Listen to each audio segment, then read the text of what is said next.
know the deal. Average Joe's Fantasy Thunder, another week, back again, and back from popular demand, courtesy of my man, Ric Flair. You're listening to the Rolex wearing, diamond ring wearing, kiss stealing, wheeling dealing, limousine riding, jet flying, sons of guns, and Dave, guess what?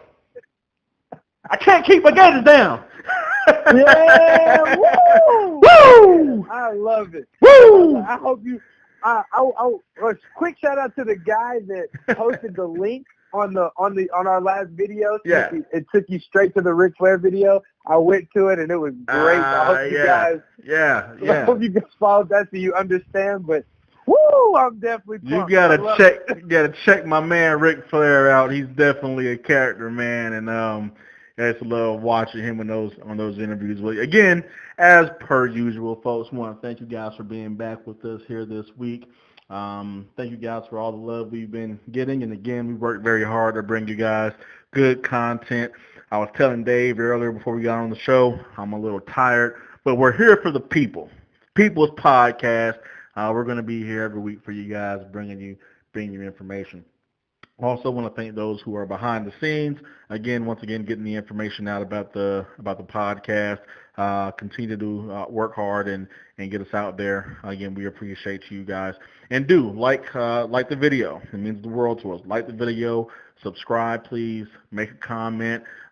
Leave your start and sit questions, any general questions you have, and also answer the question of the week. As a matter of fact, we did have a winner last week. In the last video, I left our email so you can give us your personal information. That way I can send out your prize. I believe it was Malik Burris, but if I'm not mistaken here. But please do send us your information so we can get you your prize. We want to thank you for participating. With it having been said, we're going to have a new question of the week next week. So come back on Tuesday actually, and check that out, and we will get you out a prize as well. So we're gonna jump right in, Dave. Man, not a whole lot of stuff to talk about at the beginning. Got a big show as per usual. Going to try to get through it. Got some football tonight. If you want to call it football, it's a close variation of it between a 1-6 team and a 1-7 team. So I'm going to be anxious to see the ratings for this one, man. I couldn't imagine it being too good at all. You know, if The Voice is on versus the football game, this might be the one time The Voice Voice wins out. The Voice might beat them out this time, man. So we'll see. But yeah, we're going to talk about some trade news. Talk about the week 9 preview. We're going to give you guys some starts of the week and predictions for the second half of the season. So let's go ahead and jump into it, man. We got some big trades here, and I want to start with the one that's most near and dear to my little heart here. It's probably not the biggest trade, but the one that hurts me the most, and that's T.Y. Montgomery going to the Ravens, just killing my Alex Collins stock. Yeah. I think, that's going to be interesting. Yeah. Interesting to see. I don't know if you have, I wouldn't say you have too much to worry about. No, I think he takes more of that Buck Allen role, but again, we know that T.Y. Montgomery, even though he's not a traditional running back, is probably a little bit better than Buck Allen as far as rushing the ball is concerned. So I can see these big swaths of time where they refuse to give Alex Collins the ball. He's kind of like, I forgot, we were talking 1 week before about someone they just don't want to give the ball, maybe Aaron Jones, something like that. They just don't want to give him the ball, even though he's pretty effective when he has it in his hands. And I do understand we've spoken at length about the fumbling issues, but he's super effective, man. He's one of those guys where the reward far out exceeds the risk. And I don't know, but I can see where T.Y. Montgomery may be in the game a lot. Yeah. It's going to be you're definitely going to lose as for PPR standards. You're definitely going to lose a lot more of passing downs and probably your situational going into the half, 2-minute drive, stuff like that. You're definitely going to lose those downs to Montgomery, the Alex Collins owner, a lot more than you were losing them to Buck Allen. You will see. I agree with you. You're definitely going to see Montgomery on the field more than you saw Buck Allen, because I believe when they did the trade, one of the reports I saw is this was the running back that they wanted. Right. So that's definitely something that's got to be concerning as an Alex Collins owner. Big time. If any of you were holding on to Buck Allen, you can definitely he can be as good as dropped now. You can lock that in. But yeah, as far as Alex Collins, I mean, I do think that Alex Collins will this move solidifies Alex Collins' red zone role and goal line role. I do think that is. I don't even know, man. They were giving that role to Buck Allen at the beginning of the season. I don't know if it's solidified. Now, I would say it probably solidifies him as the lead back, so to speak. They didn't bring in someone else that has the same skill set as Alex Collins. But once again, T.Y., we've seen from the year before, and maybe not so much this year, but last year before he got hurt, where T.Y., Montgomery can, I'm not going to say shoulder the load, because he's not really a running back like that. But he can be on the field anytime you need him to be on the field and do a number of different things. I don't know. I mean, I think you're still going to get your 10 to 12, maybe 13 touches for Alex Collins, but you are hoping for that to get up to your 15 or 16, 17 Absolutely. touches a game, kind of like he was getting last year when he was really fantasy dominant. So, yeah, but definitely. I think the little bet, I'm not sure what we bet. I forgot if we bet anything at all, but I think I'm going to win now because Buck is done. Buck is. Oh yeah, you won. I said that Buck would have a better year. That's Buck is stuck. Over with. I'm trying to think of something outside the F word. Buck is stuck. Oh man, I hate it for my guy, but hey, maybe that's the way business is. Yeah, maybe he'll land someplace else, man. I don't know. Also, this could be something, in regards to what is the other running back on IR right now? Kenneth Dixon. Dixon, yeah. Maybe they're not looking forward to him coming back this year. That could also indicate that. We'll see. All right, enough about the guy I've spoken about at length over the course of the season.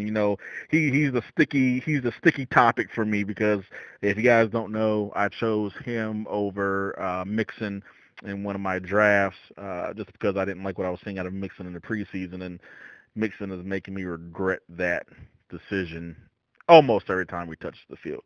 So we'll see. And yeah, let's go to the next one, man. Another big trade. Golden Tate to the Eagles. Your account.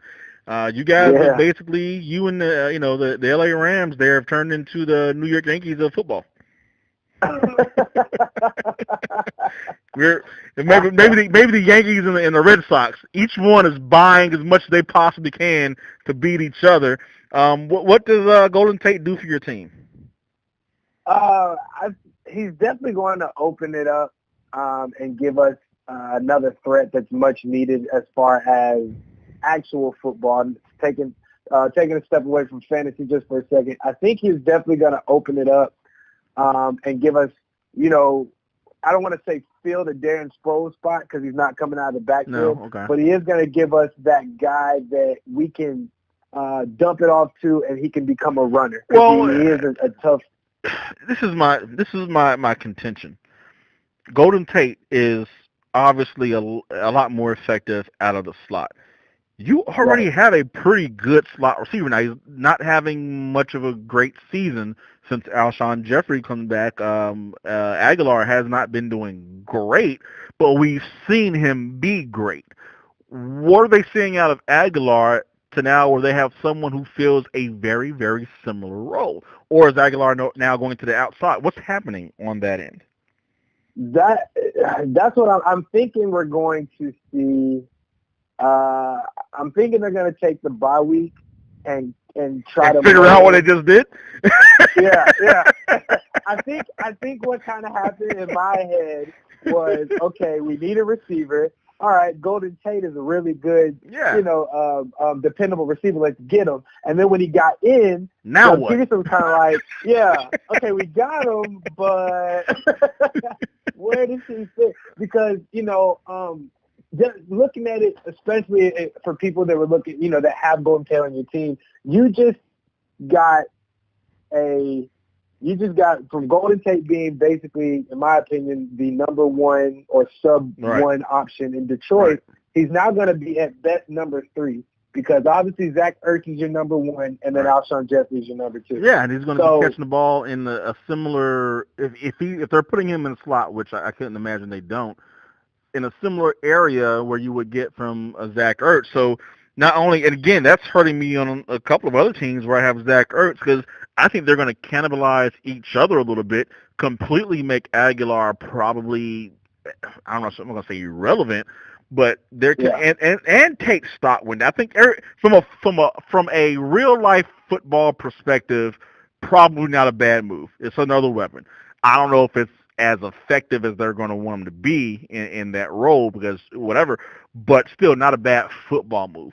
On the fantasy side of this, everybody's stocks is probably dropped with the exception of Wentz and Alshon Jeffrey.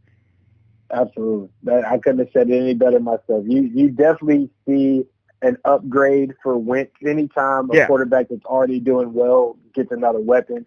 You can't help but to upgrade. Alshon's role is solidified, like you said. So basically, I definitely agree. You have competing Ertz, Aguilar, and Tate all competing for the middle of the field safety blanket role of Carson Wentz.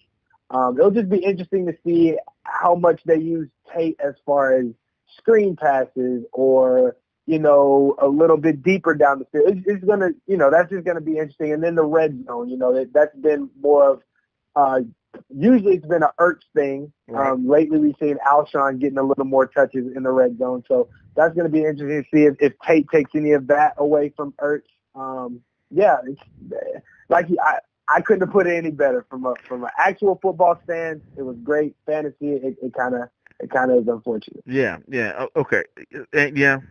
I would have really liked it a lot better for everybody involved if they had gotten more of a speed burner kind of a guy. I mean, more like a Tyrell Williams kind of a fellow. Absolutely. Absolutely. I just don't quite get what this is going to do besides piss all the fans. Maybe there's a group of coaches. Adam Gase. I think I know where you're going. Mike McCoy.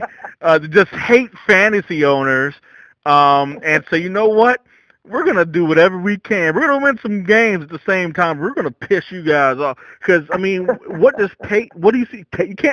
So he's been on a bye week with the Lions, basically a bye week with the Eagles, and then you can't use him the first week that he plays for the Eagles. Because he doesn't know the playbook. Jeez. Yeah, that's this bye week makes it a tad bit better. I agree. If I was a Golden Tate owner, I'm not rolling him out. They have the Cowboys coming off the bye. I probably won't roll him out. The Cowboys secondary is better than it's usually been. So I think there's other options we can go there. But it's just something you're gonna have to watch. Yep. All right. Let's quickly talk about because we're not going to talk about the Lions tonight in the game. How does this real quickly? Because we spent some time on the Eagles. How does it impact the Lions? Obviously, Galladay's stock just went through the roof, but they've just gotten a lot weaker in my opinion. They don't have a tight end to talk about. The running game is coming along. Thank you for putting Kerryon Johnson and getting him involved here. Why did they make this move? Do you see? I think I know why. At the beginning of the season, you were hearing talks about Golden Tate's contract and what they wanted to do with him with his contract. And this may have been a purely, contractual move. Maybe getting rid of some salary. The thing in my mind is they got a round 3 pick for him, correct? A 3rd round draft pick. Yeah. So you hope in the 3rd round, you can get a Golden Tate. You pray that the guy you pick in the 3rd round is anywhere as good as Golden Tate. So for them to let go of Golden Tate for a hope and a dream, it has to be a salary thing. what do you think is happening? Have you heard anything about them wanting to sign some big free agents? Is there someone on their roster right now they have to sign? Or am I just off kilter and they just made a stupid move? Or what's happening here?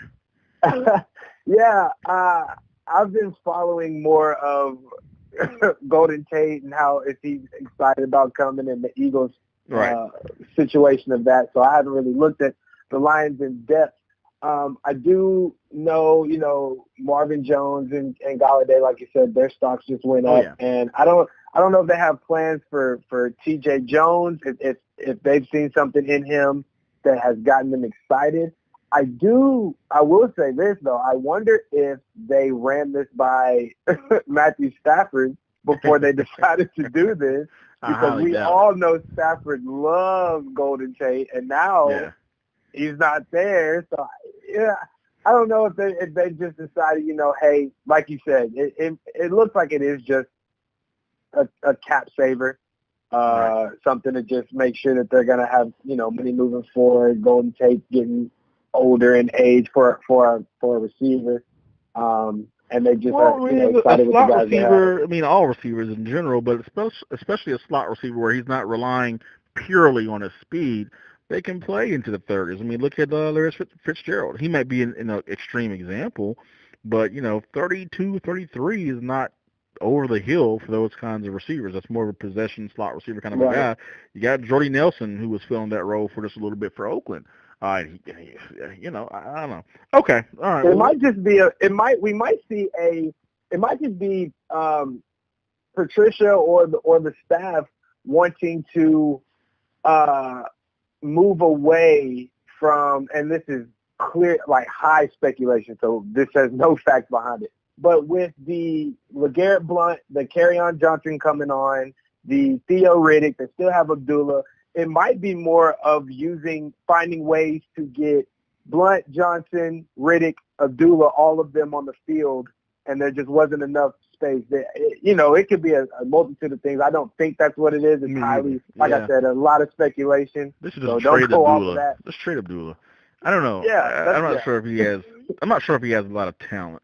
I'm not sure if it was him or not. I would like to see him on a different team just to kind of see if it is him. He seemed good. When you watch him play, you're like, okay, he looks like he has the moves, like he has the stuff. Right. But it just never kind of came around for him. I don't know. All right, man, let's talk about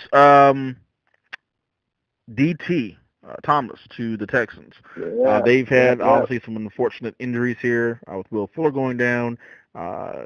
Kiki Kuti having his injury, like a multi-week injury. He may be back this week or next week, but I'm not even sure if I like this move for the Texans. I mean, I hear a lot of great things about it on that side. I mean, they need another receiver, so don't get me wrong, but does he doesn't fill the Will Fuller role.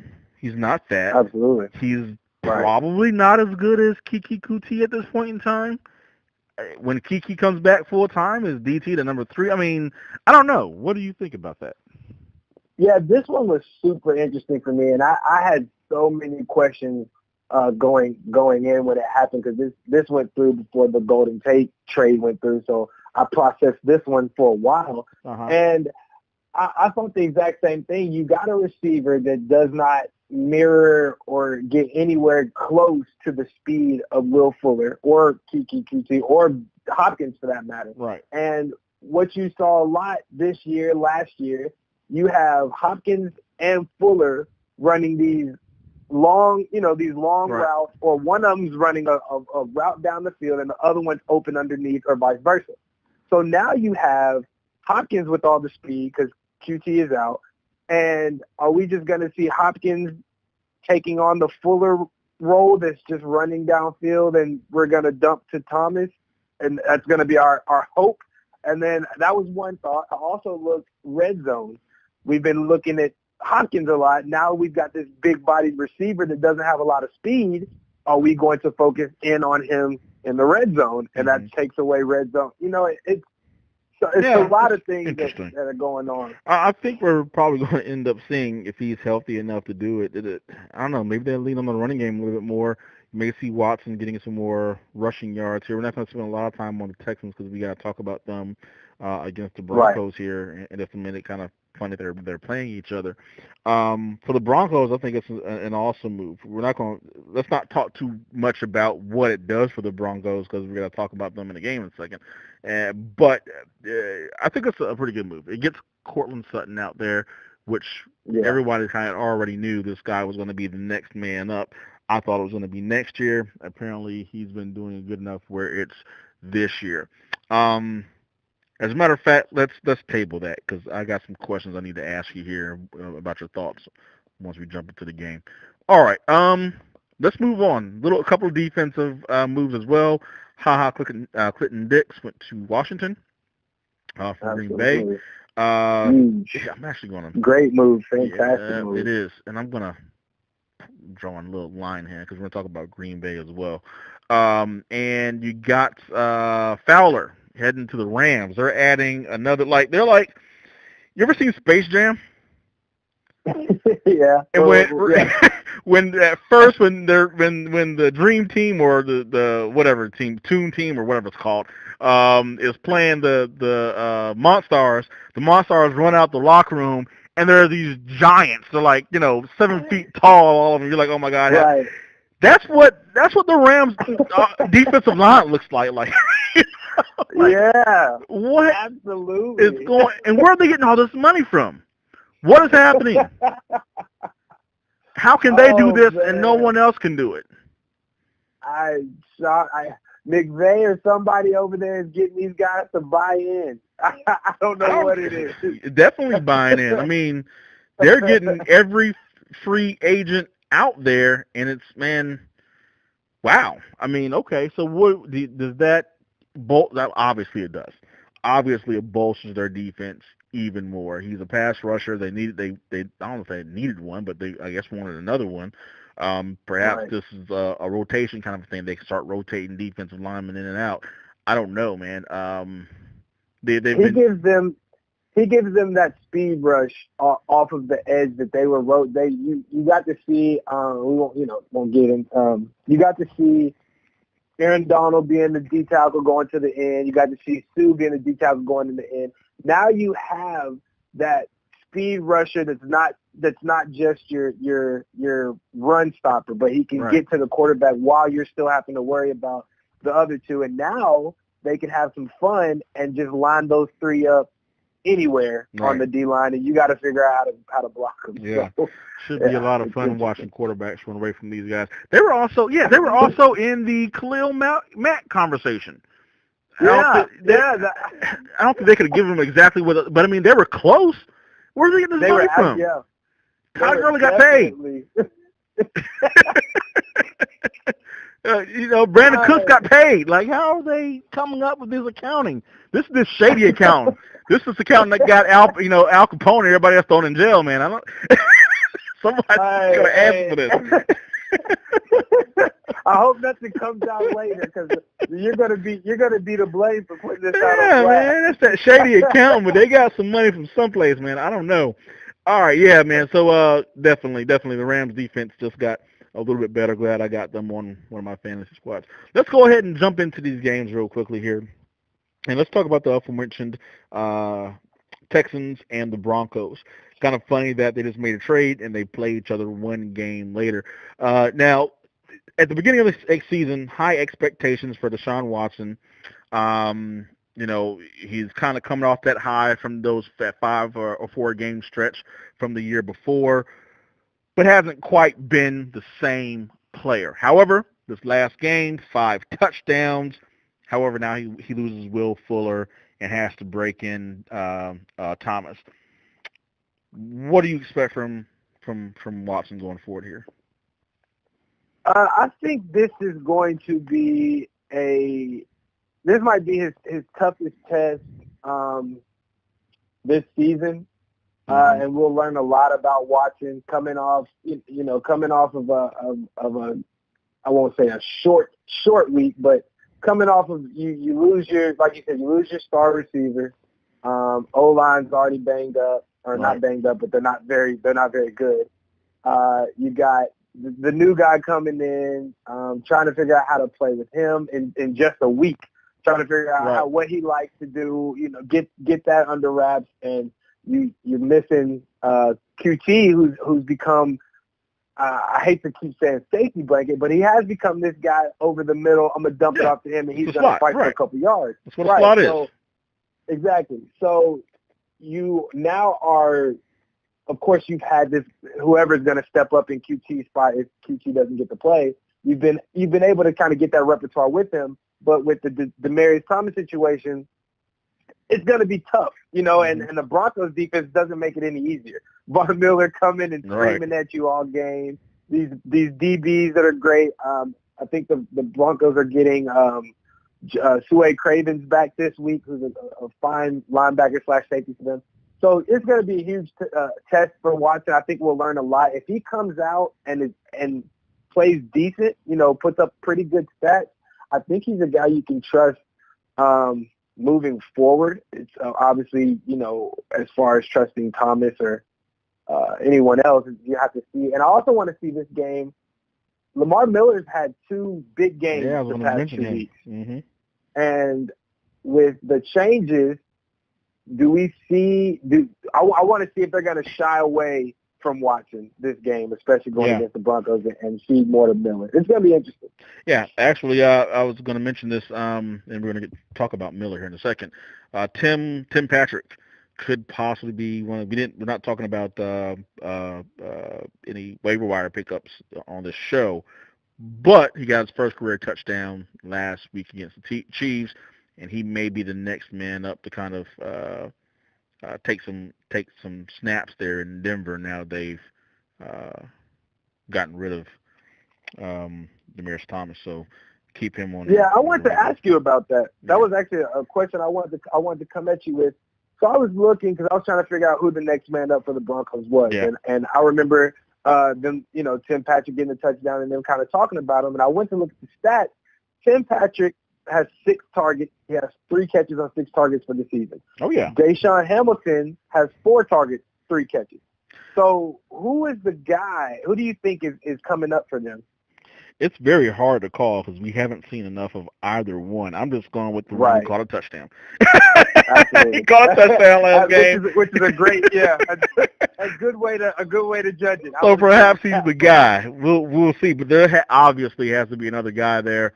The running game is solid enough but I don't think it's solid. They don't have like a tight end thing where you can kind of get into, hey, we got 2 tight ends like the Colts that we love to use, so we can go with a lot of 2 wide receiver sets. This is the new NFL, high offense, high offense, a lot of passing. You're going to have a 3rd receiver there. Who's it going to be? I don't know. But I was going to ask you, man, about. I guess I'll roll with probably this guy Tim here. I'll roll with him if you just want to stash him on the bench and watch how it plays out. But I was going to ask you about Miller. He hasn't been having the kind of season we were hoping. We always knew he was more of a mediocre running back for whatever reason. When I watch him play, I feel like I like his talent. I feel like I like the way he moves. I feel like I like the way that he runs. But for whatever reason, it just doesn't kind of work out for him to have a monster season. But neither here nor there. With O'Donta Foreman out, we thought this was going to be a lot better season for him. Had a really good breakout game last game, and he was going against the Broncos. Now, when you think about that initially, you're like shutting them down. But then I go back and I check the stats.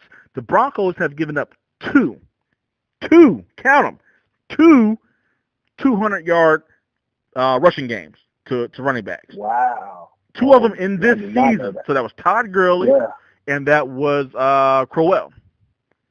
And the week before Crowell, they gave up 121 rushing yards to Kareem Hunt. How are you feeling about Miller now? With this week, I think this is the week that you're going to have to take some chances with all the teams that are on bye. You got 6 teams on bye. Yeah. By McGinn, I love that. But I don't think Lamar Miller is as scary as a play as you normally would think so, especially with what you just said that I had no idea of. That's crazy. You wouldn't expect that from the Broncos defense. But also, with the changes and the volume for Lamar Miller was already there. He already he gets the volume. volume.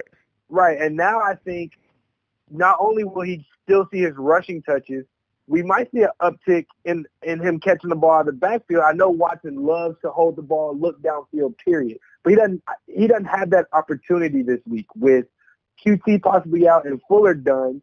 If Hopkins is double covered all the way down the field and you don't really have that repertoire yet with Thomas, we might see a lot more passing to Miller. I think Miller is a solid flex play for you this week. I don't think you should shy away from him at all, really. Yeah, he would be definitely in my lineup. I mean, when you drafted him to be an RB2 with the state of A, like we said before, all the bye teams on bye, and then the state of running back as it is, period, you probably have no choice but to put him in your RB2 at the very least a flex. And that's if you went really running back heavy and have been able to avoid the injuries and bad luck and everything else. Yeah, he's going to be a good play here. Let me ask you about Royce Freeman. He's there was a lot of speculation about him this off season going into the draft that he was going to be really an integral part of the offense.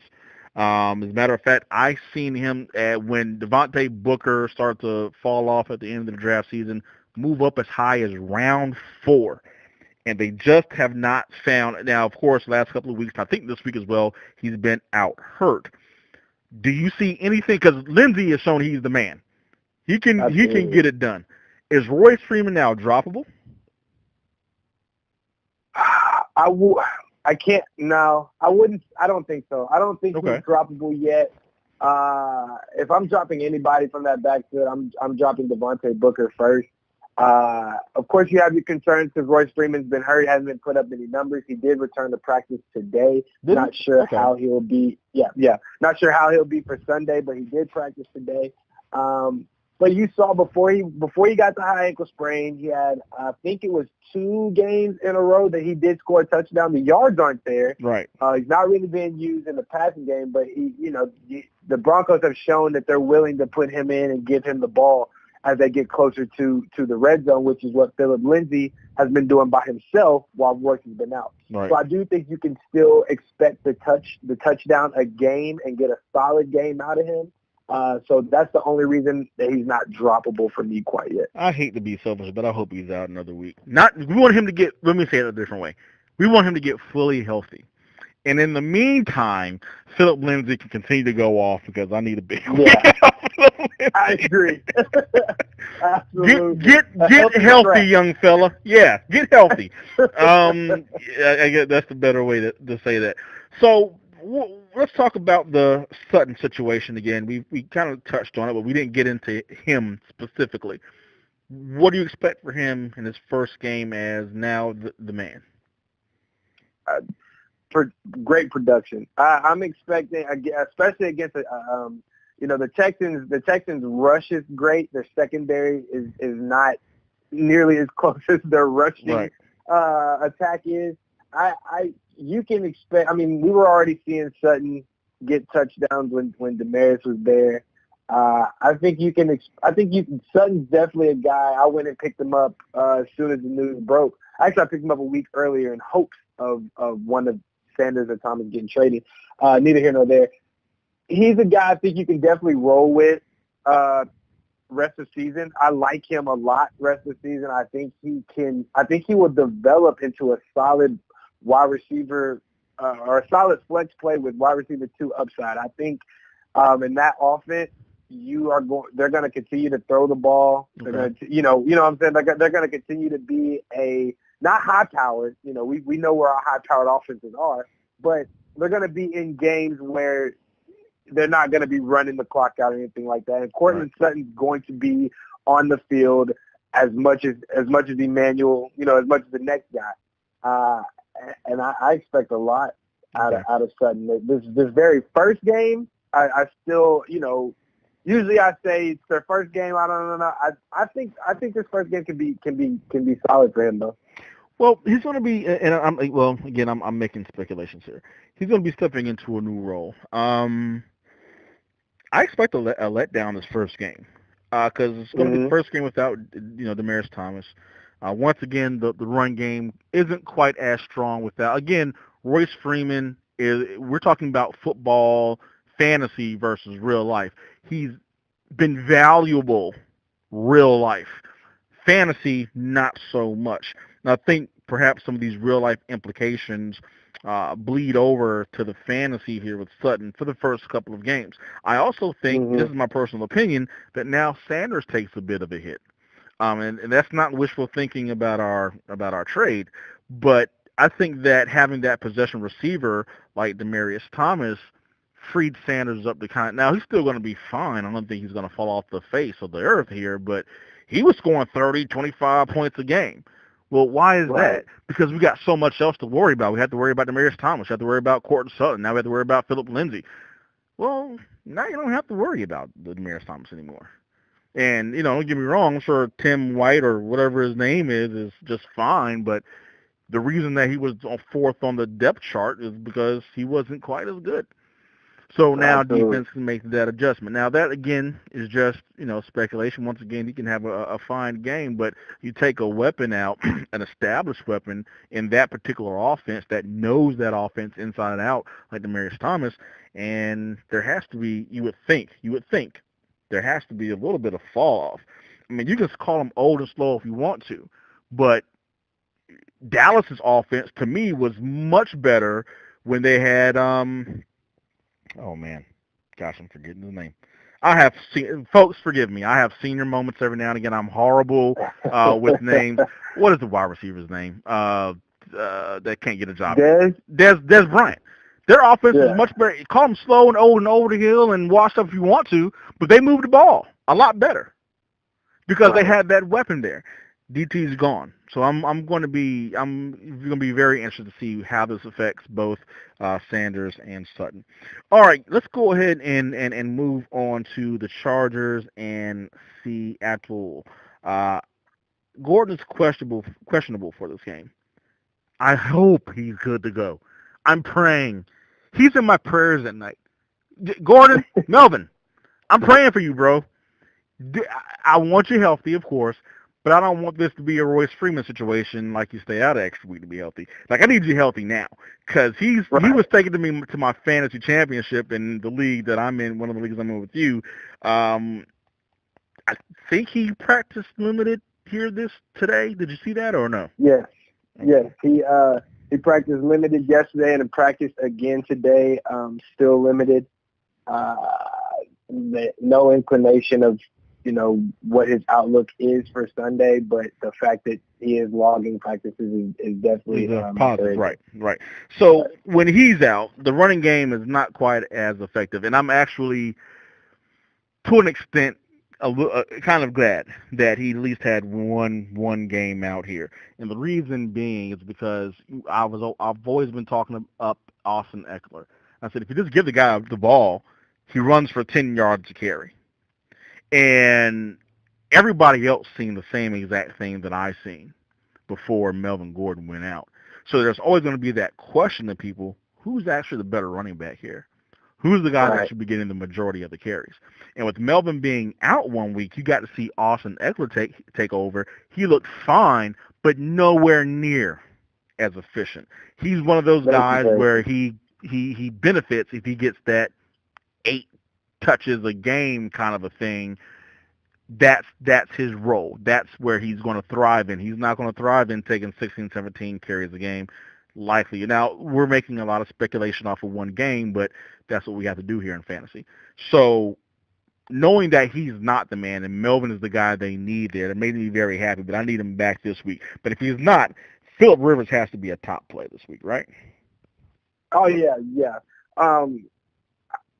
If Melvin's not there, he's definitely. You got to have Philip Rivers is gonna have a big game ahead of him. And really for me, even if Melvin is there, I still think Philip has a huge game. And that's, you have your worries. Melvin's coming off of injury. How much are they going to use him? This, that, and the third. Even without that worry, Seattle is 11th in rush yards allowed. They're giving up 108 yards per game. They're one of the top defenses against the rush. Which that stat actually surprised me because of what I've seen from Seattle this year. I don't really look. I'm just like, man, they're not any good. Like their defense isn't what it used to be. But as far as rushing, they've been still playing pretty well. They've only given up 4 touchdowns to running backs in the 8 weeks up to this date. And it's gonna be a tough game. It's gonna be competitive. I think Rivers will have to throw the ball pretty often. I like Rivers in this game. Seattle's coming in hungry. I think they won. I mean, they're 4-3, which is they looked awful starting off. And one thing on that 4 touchdowns that I wanted to mention, when you think about it, when I first saw it, I was like, well, 4 touchdowns, it's not a lot by any means, but it's not terrible. 3 of those touchdowns came from Gurley. So 3 of those were in one game. Yeah. So really, they're giving up 1 touchdown because that's Gurley. Right. Yeah, he gets the pass. You get a pass for getting smashed by Gurley. Yeah. So they're really tough. And yeah, I agree with you. I like Rivers. In this game. He's definitely a good play. Absolutely. What do we think about Keenan Allen? Now,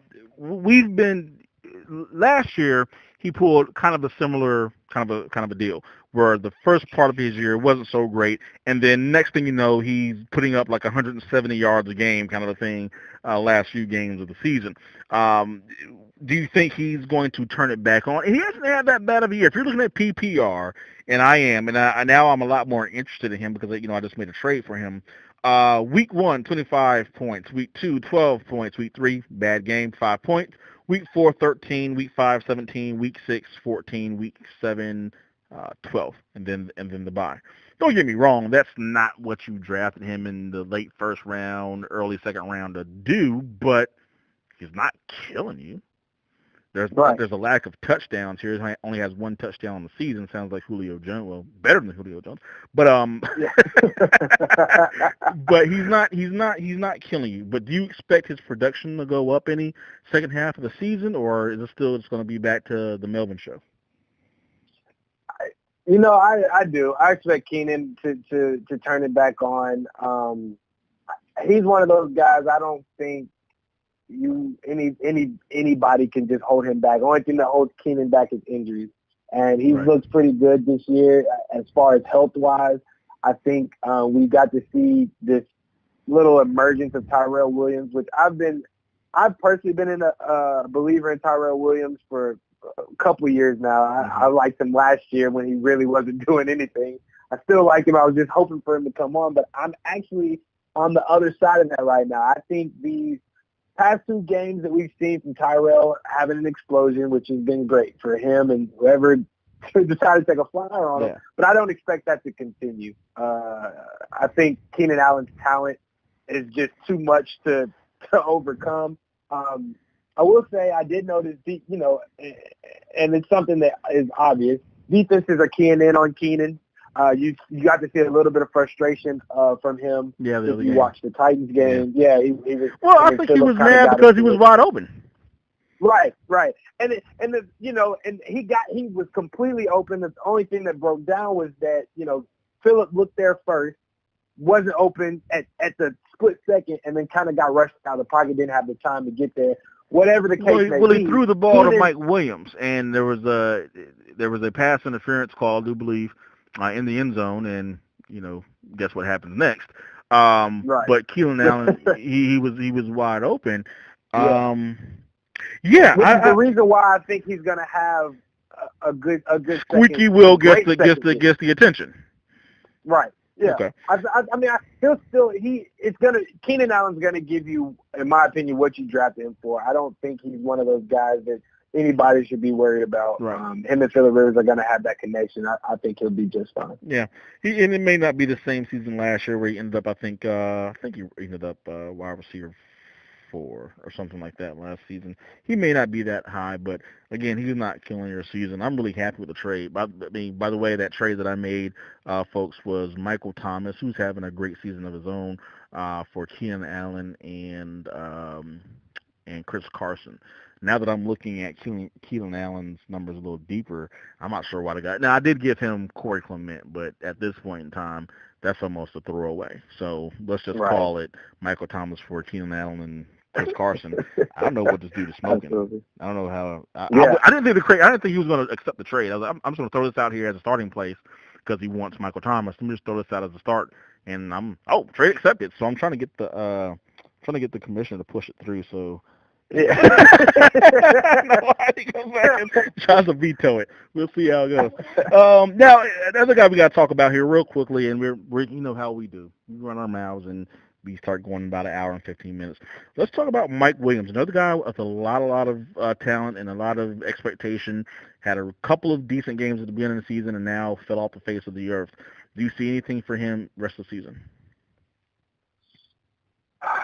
Unfortunately, it's not anybody that I want to have the headache of on my team. He's one of he's just one of those guys where you can look up and play him and he'll have a good game. Drop him? Great for you. Yeah. I've dropped him a couple weeks ago. Really, I don't even really want Tyrell Williams. The only person, as far as receivers go in that offense, that I want is Keenan Allen. I'll hold on to Tyrell if I need a receiver, but Mike Williams is until I can see more consistency. And by consistency, I'm not meaning 2 catches and he gets a touchdown. Yeah. That's not what I want to see. Just being used more on the field more and more of an established role. I haven't figured out what they like to do with him yet. So, this offense is totally different this year. I mean, no Gates. I mean, Gates is there, but he's not being used and utilized.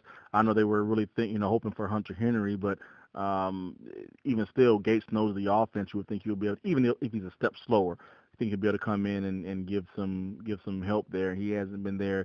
It's really been the Melvin Gordon show. I mean, this is really strange for Phillip Rivers. But Phillip Rivers continues, I mean, even with that, to be, a really solid quarterback. I didn't check the numbers here, but I do believe he's still quarterback 1 this year. So he just does what he does. All right, let's talk about quickly Seattle. The shoddy plan is in full effect.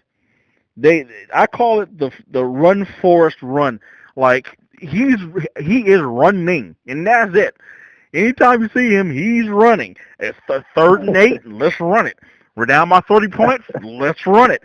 And we spoke one episode back about certain teams needing to run the ball to set up the pass, and certain teams setting up the pass to run the ball.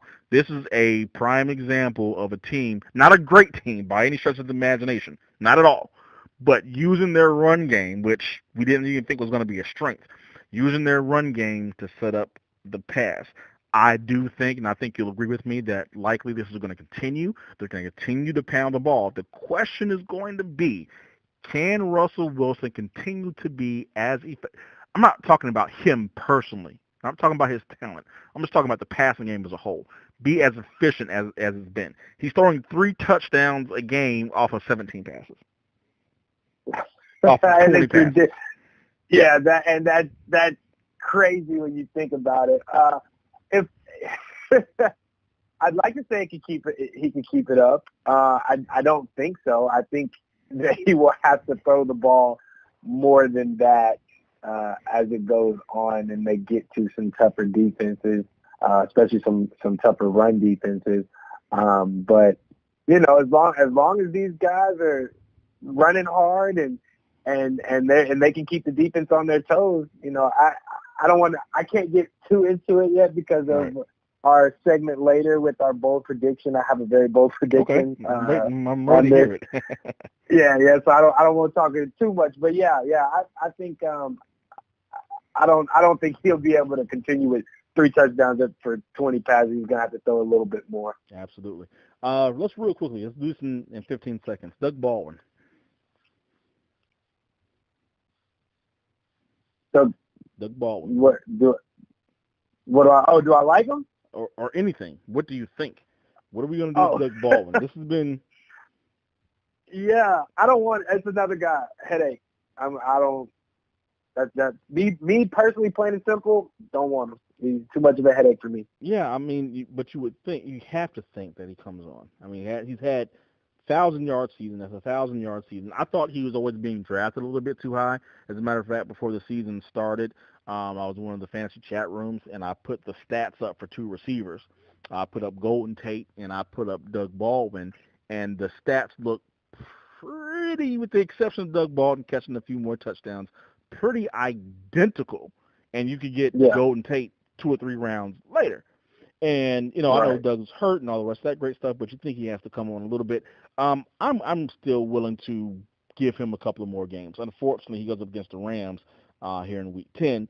But he has a good slate. He has the Chargers here, Green Bay, Carolina, San Francisco twice, and then Kansas City. So you'd think some better days are ahead. So we'll see. Absolutely. We'll see. All right, let's talk about Green Bay, New England. Now, we've spoken at length about these two teams during the season. They always seem to be in some kind of a shootout or something. So we're not going to spend a whole lot of time on this. However, I want to ask you a quick trivia question, because we think this seems to be a high-flying game, right? High-scoring game, a lot of fantasy points, you would think. How many times this season has Green Bay scored over 30 points? Oh, did they do it? No, I didn't do it with the Rams. Twice? Did they do it twice this year? Once this year, a Aaron Rodgers-led team scored over 30 points one time this season. Oh, my goodness. This offense is, and you know what? I've heard calls for the coach there, McCarthy, to be fired. I've heard calls for it, but I don't know what they want the man to do. They give him a mediocre team every year, and you take Aaron Rodgers, you put him on a mediocre team, and he makes it a pretty good team. And you might get to the playoffs, you might win a game, but you're never going as far as you want to go. And now they do stuff like here, and they trade away one of their best defensive players in Clinton Dix. Right. Is Green Bay obviously isn't the Green Bay that we all know and love. Are you even scared of these guys in this game? I was looking here, and the Clinton Dix move for me just makes me want Rodgers more, because now they're definitely going to be in games where they have to keep up. Yeah, they're keeping up in every they're keeping game up, now. but they're not even scoring 30 points. Yeah. I mean, are you feeling what I'm saying? Yeah. That's the thing. I mean, I can see, hey, all these games are close. All these games are 40-40, 43-40, 35-30, something like that. It's not that. They're not even scoring 30. So how do you feel? I mean, you can't sit Rodgers, but you said last week you didn't even want him in the game last week. He was one of your sits. So you must have had some kind of an inclination, now that I'm seeing some of these numbers, that this Green Bay offense isn't the Green Bay offense of old. Last week was more. It was the Rams, but no, you're right. It was this defense. I mean, this Packers offense has not been the explosive offense. No. I mean, you just proved that. You just told us. And when you watch them in past years, when you watch them, you've seen big play after big play after big. When you watch them this year, keep up with us? Right, exactly. And when you watch them this year, it's almost frustrating to watch the offense. Like when I see the Packers come out of offense, I'm not really, in my mind, I'm not really like, oh well, here comes another touch. I'm just thinking, I hope they can get down the, and it's not Aaron Rodgers. I mean, I think he's still playing how he was. It's not his knee. It's not anything like that. I don't know if the line is breaking up. And I don't want to continue to blame it on the rookie connection with Rodgers, because the rookies haven't been playing every game. It started off with his same guys.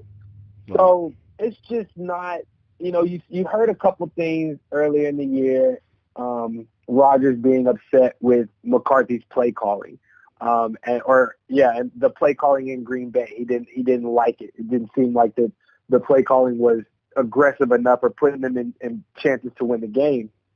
So that makes you wonder, are they giving Aaron Rodgers play calls and just hoping he goes out there and makes something miraculous happen? Which, if that's the case, that might be the reason we're not seeing the offense that we're used to seeing. I don't know. It's a quagmire wrapped in an enigma.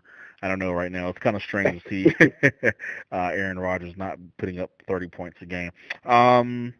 Is this the week that we see AJ get it, or are we going to free AJ this week? No. I want to go with. I know we talked about it earlier, and we're on different sides. He's going to get a whopping 10 touches. Watch. I'm going to go in and say, yeah, he's not going to get your 20 or 18, he's not going to be your bell cow guy. But I'm going to go in and say that he's going to give you a solid 15, 70, 80 yards, maybe get in the end zone once. I like him. I think he can do, pretty good this game, personally. Unfortunately, we're not in the same studio. We would do a bet on that. I don't know, a push-up bet, or matter of fact, let's do a push-up bet. 20 push-ups on the podcast, 15 touches or less. I'll go for that. So you're saying 15? You're saying basically 16 touches. I'm saying 15 or less. Will you go for that or no? Yeah, I can do that. I can see him getting 16. Yeah, I can do 16. Mm-hmm. Okay. All right. We got a bet, folks. So one of us is going to be out of breath on the next podcast. Me more than you. Trust me. I'm sure I'm much more out of shape than you are. All right, man. Let's talk about New England real quickly. If I'm not mistaken, I've seen a report here. Sony Michel was back at practice, but I'm not sure his participation level. Was he practicing limited or didn't practice just there, or did you hear anything about that? Yeah, I actually wanted to. Here we go. Yeah, he was limited. Limited both days. He was one of the few that had shown up to practice both days, yesterday and today. A lot of them set out yesterday, right. But yeah, he did practice today. Practice is limited. So that's encouraging to see, especially they have the Sunday night game, so he's got a tad bit longer to make sure he's good. Right. Are you selling your James White shares now? Is this a good time to sell high? I'm not. No, I don't. James White's role is it's so defined and so structured in that offense. I don't think anything anybody does. That's the one position I don't think defenses are gonna slow down, or any addition that the Patriots make are gonna slow that down. I think James White is going to have his role no matter what. So if I can get James White somehow, I want to. Not his role. I mean, we know his role is pretty solid, but the amount of touches when you have a more effective running back like Sony Michel being in there, right. Are we going to continue to see James White get some of the additional touches he's getting? I mean, in the Buffalo game, he got 10 receptions. He also got 8 carries, 18 touches. When Sony Michel gets back, there's no way he's getting 18 touches a game. No, definitely not. He's not gonna. I think when Sony was there, I think his rushing touches were like 2, maybe 4 was the highest. Right. Yeah, something right there. But he's just so efficient. Okay. They just find so many ways to get him in the receiving game. It's just hard. Now I will say this. I will back up a little bit, because before Sony got hurt, we were starting to see him in the pass game. We did not see that at first when they first introduced him. So that is something to note, that they are using Sony, and if Sony can end up being that guy that I can do it all, that's something maybe to worry about. But him coming off an injury midway through the season already and almost done with the fantasy season, I'm still high on James White a lot. Awesome. Me as well. I just wanted to play devil's advocate. I think he may not give you these 25-point games, but I don't see anything less than a 15-point game for him. He seems to be kind of a 10 yards-ish, somewhere around there, 7-8 yard line. They love putting him in there for the dual threat of being able to run in and throw it to him. So, yeah, he's still, at the very least to me, a low-end RB2, certainly. Let's quickly talk about Gronk. He's tight end 9. 2 points behind our boy in Atlanta. That's not what you drafted him for. Mm-mm. Absolutely not. And he's got Are you one saying touchdown on the season. one more than Julio? Who would you rather start, Gronk or Ebron right now? Wow. Oh, that's tougher than I Yeah, thought it was. it shouldn't be that tough. Ebron. Okay. Ebron. Gronk or in the same game, Gronk or Jimmy Graham? Jimmy Graham. Yeah. Jimmy Graham. Yeah. Yeah. How have the mighty fallen? Wow. Yeah. Yeah. I mean, at the beginning of the season, you talk about this guy in the same breath as Kelsey, talking about in the same breath as Ertz. I know he's hurt a game, he's having these back issues or whatever, but he's always had that. That's never been. I don't understand this is another thing I don't understand. Now New England scoring. I went back and I checked. They've scored over 30 points 4 times this season. So this is not a situation where the offense is totally in shambles or we're not seeing, but he's just not the focal point anymore. Or I don't know. It's kind of strange. I have to go back and watch some of the game film, and he's being double teamed. I don't know.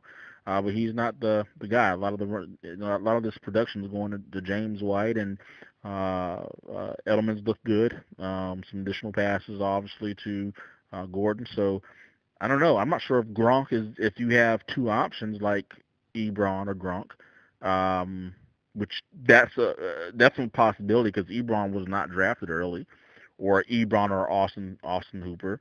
That Gronk is even the go-to guy. I'm not sure if he's the automatic start. Yeah, and the unfortunate thing about that is the fact that when they traded for Josh Gordon and we were getting Julian Edelman back, everybody was skeptic and saying, well, this is great because now Gronk's not going to see those double teams anymore. Right. There's too many weapons out there. Right. And it hasn't come to fruition quite yet. And it's kind of unfortunate for people that are trying to be, hold on to Gronk. I have seen Brady's still been targeting him. I think I checked today. Gronk has 40 some odd targets. It's not the targets we expect from Gronk, right, by any means, but it's on the top. It's higher, closer to the top than the bottom. Yeah, I mean, it's a right, yeah, for tight ends, obviously, yeah.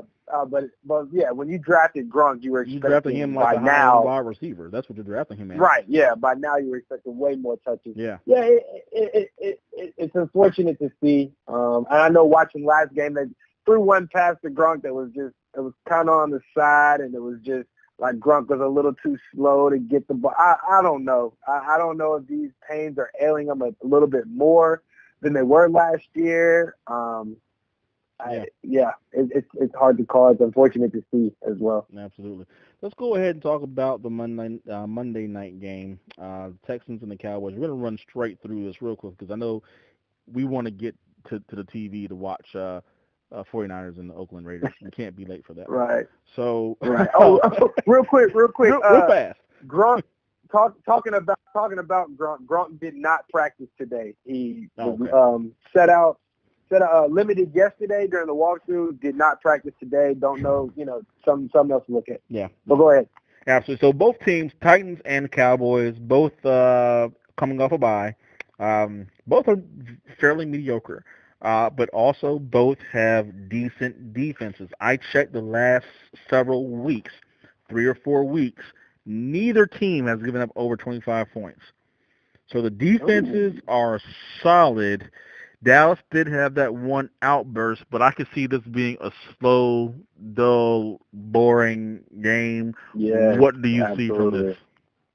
The same thing. I only am excited about Zeke in this game for either side. I think it's going to be one of those because the Cowboys already do that. I think we talked about another podcast. They try to slow the game down. The Titans aren't in any rush to hurry it up. Looked at some stats here. Titans are 6th best defense against the pass, 19th against the run. Not bad. So I mean, I think Zeke's just gonna have a field day. And the only other thing I'm interested in is to see what how they use Cooper. Yeah.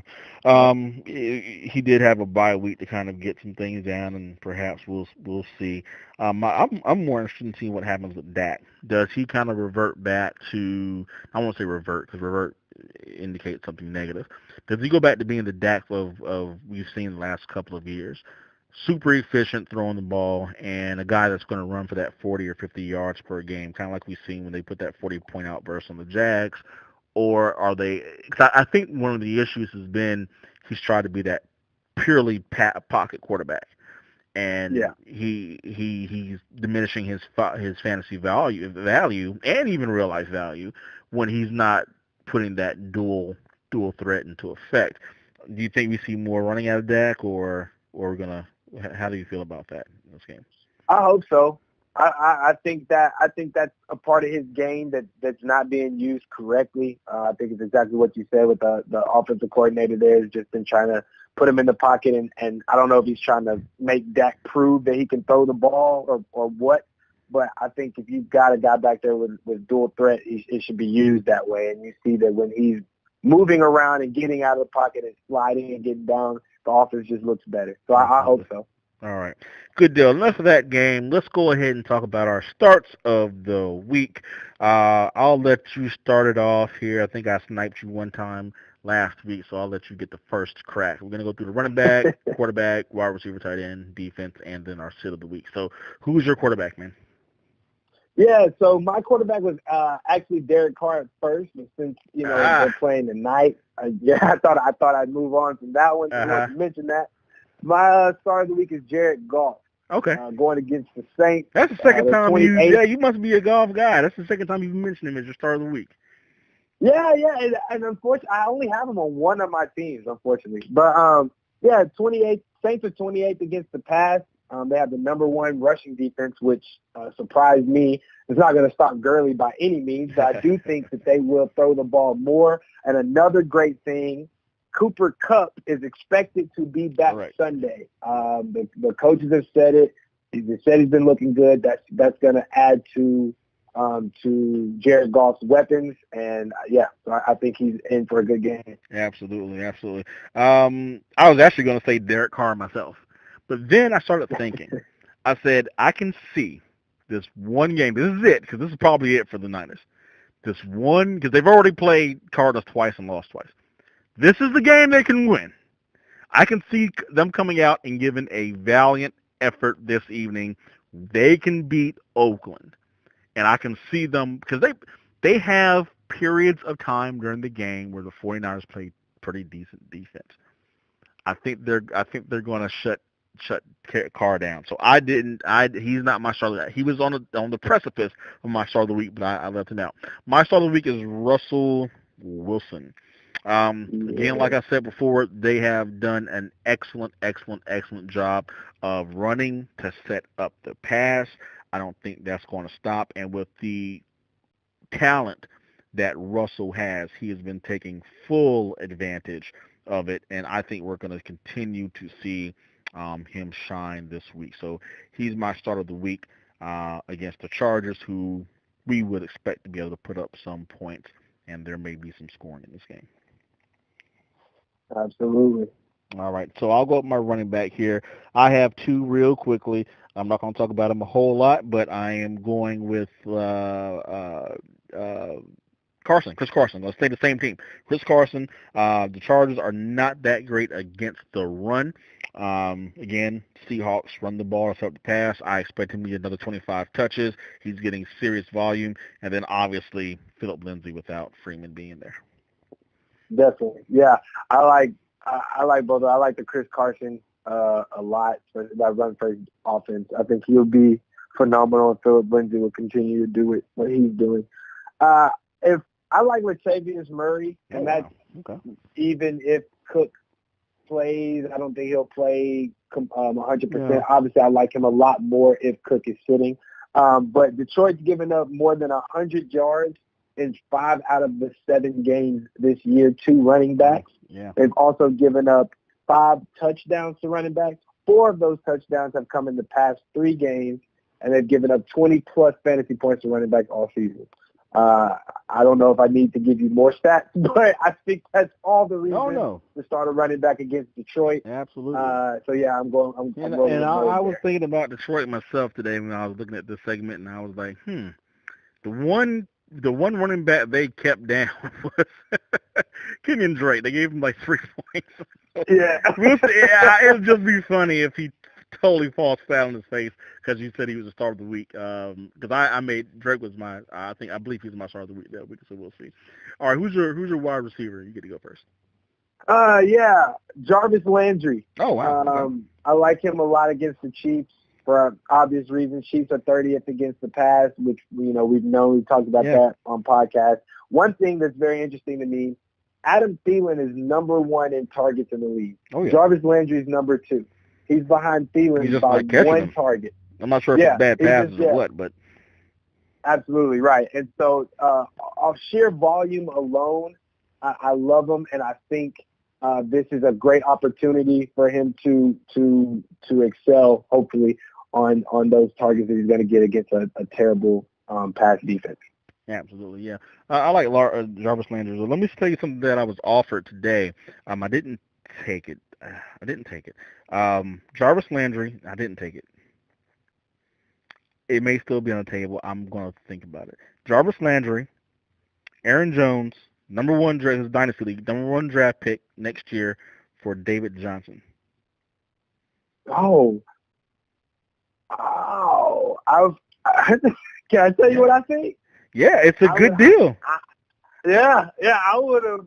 Personally, I would have hopped on it. I don't know how your team is or. Well, this is the team that we're in Yahoo, and I had to trade Le'Veon Bell to get David Johnson because I needed an RB2 to sit behind Melvin Gordon. And I'm thinking if I trade David Johnson, don't get me wrong, but still, I don't expect, maybe not till next year or whatever, for Aaron Jones. I don't know. That would have been a future move. If I was 3 and 4 or whatever, and okay, I'm probably not in the play, I would have made that move in a heartbeat. But I'm 5 and 3, and I probably win this week. I'll probably be 6 and 3, and I don't know. But that was an awesome deal. I'm still thinking it over. Yeah, I think it's still on the table. We'll see. Anyhow, let's move on real quick. My wide receiver here is DJ Moore. I think that he's going to continue to come on, man. I just really like what I'm seeing out of him in the Carolina offense.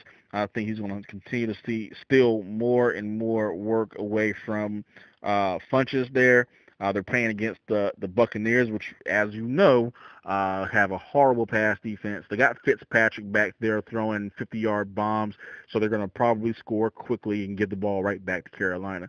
I need to do some research on this, but it'll be interesting to see with Fitzpatrick as the quarterback, the time of possession for each team. It has to be like 2-1 for the other team. Because, he just throws up to Deshaun Jackson for a 70-yard bomb, and then boom, their defense is back on the field, which is probably why they were so horrible. Tight end, Jordan Reed. There's just no one else to pass the ball to in Washington. There's nobody else to pass the ball to. So that's my reasoning. Nothing else. That's it. Absolutely, reason enough for me because I was astonished when you said it, but I was like, makes sense. There's nobody else there. Yeah, I like it. OJ Howard for me. Yeah, like you said, Fitz is back. Panthers given up 3 touchdowns to tight ends in the past 3 games. They've given up 5 touchdowns out of the 7 to tight ends. OJ Howard was great with Fitz. He was great with Jameis. I think he'll continue to be great. The one thing that separates OJ with Fitz as opposed to Jameis, Fitz doesn't have that love connection with Cameron Brate that Jameis did. Right. So now you get to see OJ blossom a little more with Fitz. My defense, I usually try to go under the radar here and try to give surprises on my starts of the week. I'm going to do the obvious one. Chicago, the Bears are my start of the week this week. Nathan Peterman is the Bills quarterback this week. So he's chopped liver. He's chum for the Sharks. He's man. If his career wasn't ruined from that, was it 4, 5, or 6 interception game last year? This may be the game where he's just, you know what? Don't worry about coming back next week. Just clear your locker out. we're going to give you severance or whatever. Yeah. We'll pay your contract out. Right. Instead of retiring at halftime, he'll be the one that gets fired at halftime. Yeah, they'll call out a seat in the audience. Hey, who wants to come play quarterback? Seat A9, you're the winner. Come on. You're the starting quarterback in the second half. Oh man, that would be hilarious. Anyhow, yeah, absolutely. That was a great pick. I did go a little under the radar this week for my defense, and we ended up not sniping each other this week, which is pretty cool. And I'm trying to pull up these guys, pick these guys up off of waivers. Miami against the Jets. Oh yeah. Still. You know, Darnold has been mediocre for a rookie, but still a rookie. Miami has shown at times during the year to have a pretty tough defense, and there's some games where they've really given up some points as well. But I like them against the Jets here. And there's no Bilal Powell. There's no Anderson this week. It looks like he's going to be hurting out this week, I do believe. I think it's going to be a pretty good game for Miami, so I picked them up. All right, and my sit of the week, and this is probably going totally against what you think, but all Bears receivers. All Bears. You got Allen Robinson. It looks like he's going to be a sit for this week. Looks like he's not going to go. He did not practice today. I thought with that, last week would have got a big game out of Burton. Did not. And it's not that they're going to win and they're going to score some points. That's not the question. But you have seen the Bills. You've seen them play against Tom Brady last week in prime time. They can bow up when they want to. They have a really, really solid defense. It's the offense that lets them down. The defense is pretty solid. And to me, it's going to be a toss-up on who's going to come through. Are you going to get a game out of Anthony Miller? Are you getting a game out of Burton? Is it going to be more of a Tariq Cohen game? Is it going to be what's the other wide receiver, the little slot guy? Tyler Gabriel. Tyler Gabriel. Is it his game? He's also showed up on the injury report. Oh, did he practice today? Limited or no? Let me get to it super quick. Where's my CH? When I get to it, I will let you know. Okay. Sorry. Okay. No problem. Ahead. Yeah, but all Bears pass catchers, man, isn't like I said. Someone's going to have a game here, but good luck figuring out who. I don't know, and that's not a headache I want. So they're my sits of the week. Yeah, I agree. Gabriel. I do not have any news if he practiced today. He was limited yesterday. He has nursing a knee injury. Okay. My sit of the week is actually Mark Ingram. Okay. I think I think going against the Rams, this is a Kamara game. We'll see a lot of Kamara. Well, with the exception of that first game back, they've all been Kamara games. He has not been getting the volume that we've seen last year, where they were kind of working in harmony together. It's been either he or Kamara, and it's been Kamara more than Ingram. So yeah, I definitely agree with that. Yeah, absolutely. And last week actually surprised me. I thought last week was more of an Ingram game. I think I actually said that on the podcast that I thought last week would be more, a big guy back. And I heard the commentator say that we've seen Kamara throughout this year, that they've been, that he's a tough guy and they're using him more between the tackles as well. So we're seeing Ingram's role, his necessity kind of diminished. So, but yeah, he's my sit of the week. For that reason. Yeah, absolutely. Good deal. With those some good starting sits, let's go ahead and talk about our 3 predictions. And again, as per usual, we're sitting at about 1:15 as far as our 15 minutes. So we're going to run through these and not dive too deep into them. But I'm going to give my first 2. You give your 2. Then I'll give my last one. You give your last one. My first 2 is MVS for Green Bay will finish with as many, if not more, snaps than Randall Cobb for the rest of the season. I think MVS has come up and shown that he is going to be a real player in the offense for Green Bay. My number 2 prediction is that the Rams lose 2 games this season, and not even they lose 2 games this season. They're going to lose them back to back. They're going to lose to Seattle, and then they're going to lose to Kansas City, back to back. They're going down. Write it down, baby. That's kind of a bowl. Okay. Yeah, that's kind of a bowl. Yeah, it's Super Bowl. All right. I'm going to remember that one. I want to see that one. Yeah, my first one, Russell Wilson will be a QB1 for the rest of the season. Talk about him.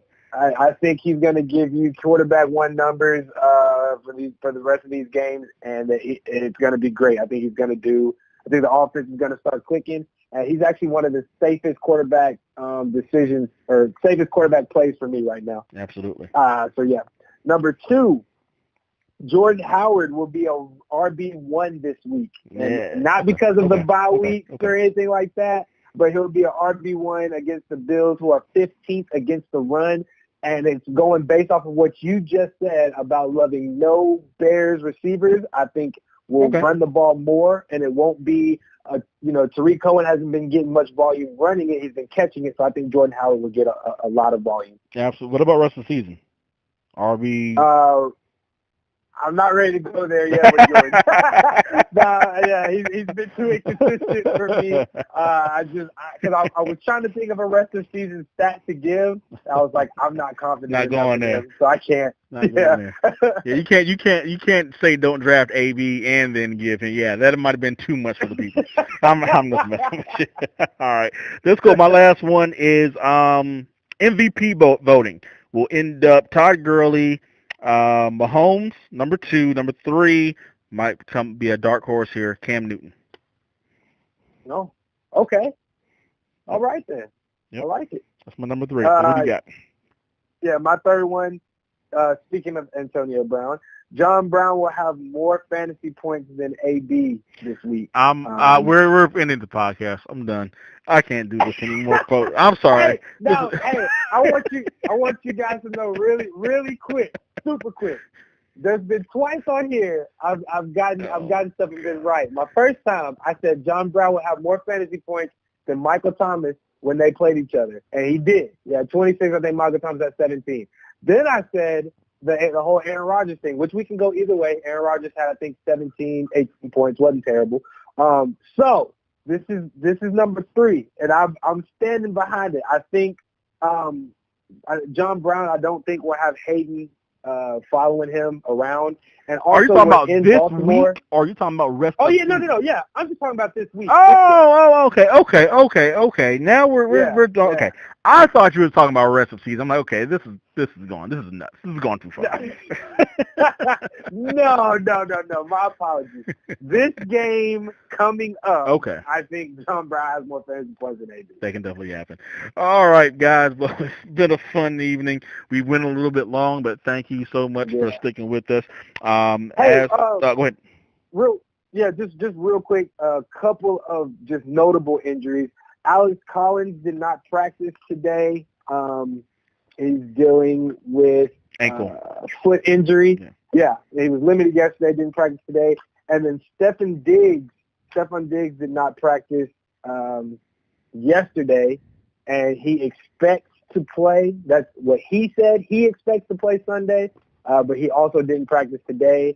And last but not least, Dalvin Cook did practice. He logged another practice today, but they're not sure if he'll be ready to go. Absolutely. All right, folks, if you can dodge a wrench, you can dodge a ball. I forgot to tell you about our Instagram handle. That's Average Joe's Fantasy Football _ between each word. Please visit us there. And you also catch us on Facebook at the Average Joe's Fantasy Football Podcast. Please be interactive with us. We'd love to hear from you. Dave, do you have anything else for the people before we sign off? Evan, thank you guys for your continuous support and feedback, guys. Really appreciate it. Enjoy your week and enjoy your football. Absolutely. We're signing off.